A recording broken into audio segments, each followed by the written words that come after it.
Welcome to the Folktale Project. This is Dan Scholes. Today's story is a Russian folktale. This is Father Frost. In a faraway country, somewhere in Russia, there lived a stepmother who had a stepdaughter and also a daughter of her own. Her own daughter was dear to her, and always whatever she did, the mother was first to praise her, to pet her. But there was little praise for the stepdaughter. Although good and kind, she had no other reward than reproach. What on earth could have been done? The wind blows, but stops blowing at times. The wicked woman never knows how to stop her wickedness. One bright, cold day, the stepmother said to her husband, "Now, old man, I want thee to take thy daughter away from my eyes, away from my ears. Thou shalt not take her to thy people in a warm izba. Thou shalt take her into the wide, wide fields, to the crackling frost." The old father grew sad, began even to weep, but, nevertheless, helped the young girl into the sleigh. He wished to cover her with a sheepskin, in order to protect her from the cold. However, he did not do it. He was afraid, for his wife was watching them out the window. And so he went with his lovely daughter into the wide, wide fields, drove her nearly to the woods, left her there alone, and speedily drove away. He was a good man, and did not care to see his daughter's death. Alone, quite alone, remained the sweet girl. Broken-hearted and terror-stricken, she repeated fervently all the prayers she knew. Father Frost, the almighty sovereign at that place, clad in furs, with a long, long white beard, and a shining crown on his white head, approached nearer and nearer, looked at his beautiful guest of his, and asked, "Dost thou know me? Me, the red-nosed Frost?" "Be welcome, Father Frost," answered gently the young girl. "I hope our heavenly Lord sent thee for my sinful soul." "Art thou comfortable, sweet child?" again asked the Frost. He was exceedingly pleased with her looks and mild manners. "Indeed I am," answered the girl, almost out of breath from cold.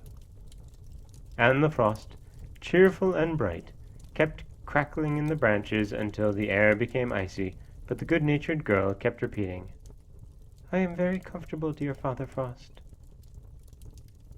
But the Frost, however, knew all about the weakness of human beings. He knew very well that few of them are really good and kind.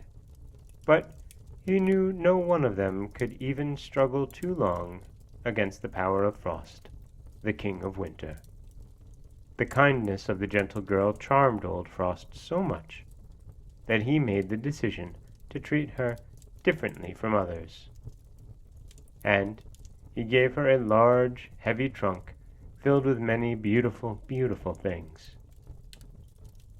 He gave her a rich shuba lined with precious furs. He gave her silk quilts, light like feathers and warm as a mother's lap. What a rich girl she became, and how many magnificent garments she received. And, besides all, old Frost gave her a blue sarafan, ornamented with silver and pearls. When the young girl put it on, she became a beautiful maiden, so much so that even the sun smiled at her.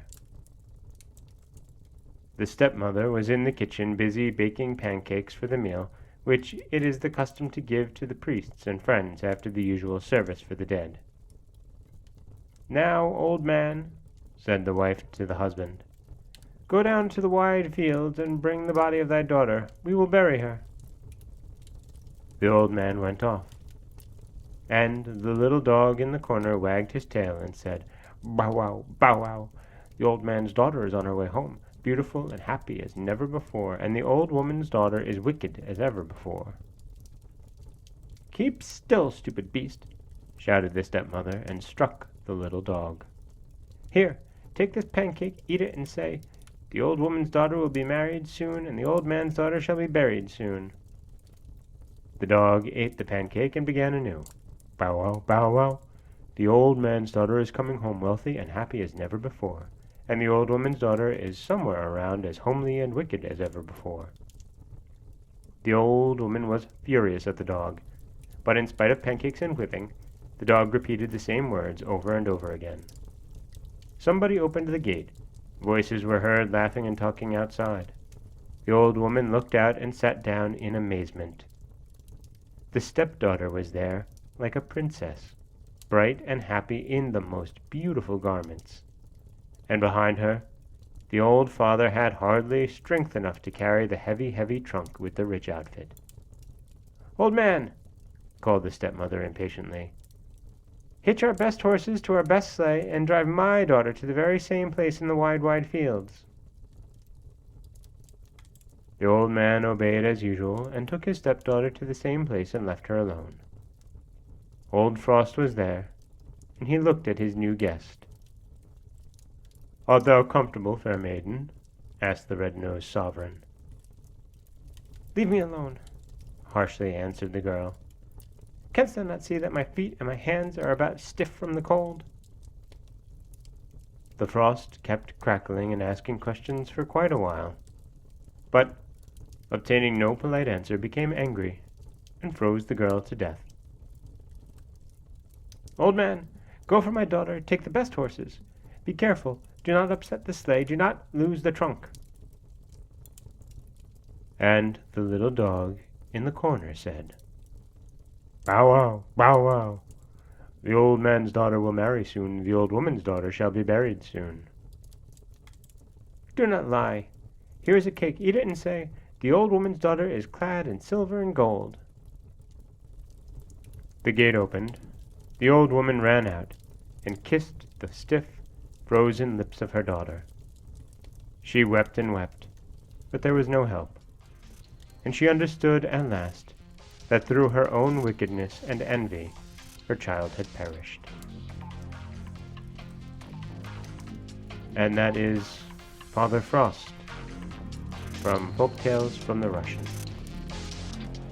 This is Dan Scholes for the Folktale Project. Don't forget that you can subscribe to the podcast on iTunes, SoundCloud, Stitcher, Google Play, Overcast, anywhere that you'd like to get your folktales. You can also find us on Twitter at Folktale Project.